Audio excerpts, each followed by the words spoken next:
Welcome to my mini blog.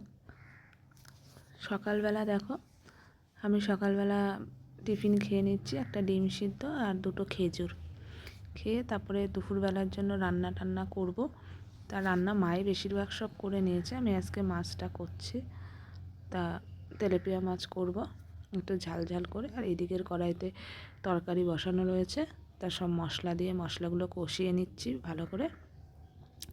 আজকে আবার একটুখানি বেরোবো, একটুখানি বাজারে যাব, কিছু কেনার আছে, মানে বিয়েবাড়ির নিমন্ত্রণ। তো অঘ্রাণ মাসে তো প্রচুরই বিয়ে পড়েছে, তা আমাদের বিয়েবাড়িতে 3টে বিয়েবাড়িতে নিমন্ত্রণ রয়েছে, একই দিনে 2টো রয়েছে। আবার তারপরে আর একটা বিয়েবাড়ি রয়েছে, আবার 2টো কালী পুজোর নিমন্ত্রণও রয়েছে। এতগুলো বিয়েবাড়ি আর কালী পুজো, বাড়িতে ওই কটা মানুষ, সব জায়গায় অ্যাটেন্ড করতেই হবে। আবার তার মাঝখানে একটা বিয়েবাড়ির দিন পড়েছে একটা বউ ভাত।